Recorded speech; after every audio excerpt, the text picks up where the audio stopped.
મેઘધનુષ બરાબર છે જો તો દેખાડ્યું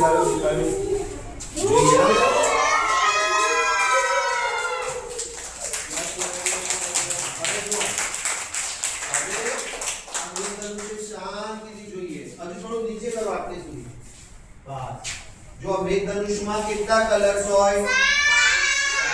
એ બધા તમને અહીંયા દેખાય આ સૌથી પહેલા નીચે જે આ કલર છે ને અહીંયા નીચેનો કલર એકોના જેવો છે કયો કલર છે પર્પલ પછી બીજું જેને જે દેખાય પહેલા મને બોલો કયા કયા કલર દેખાય છે તમને ઓરેન્જ રેડ યલો લાલ બ્લુ સારું હવે હું તમને જે બતાવું એ કલર દેખાય છે કે નહીં જોતા જજો હવે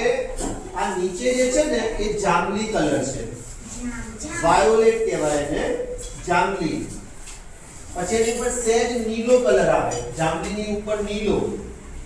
પછી વાદળી કલર આવે આ જે કલર છે ને એવો વાદળી કલર પણ એની અંદર છે એટલે જાંબલી નીલો વાદળી આ બધા નજીકના કલર છે પછી જો તમને વચ્ચે કયો દેખાય થોડો પીળો કલર દેખાય છે પીળો ઉપરની બાજુ આ જુઓ પછી એની સેજ નીચેની બાજુ તમને લીલો કલર દેખાય છે લીલો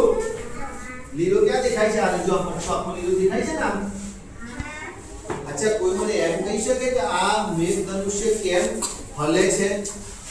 કેમ હલે છે સ્થિર કેમ નથી કારણ કે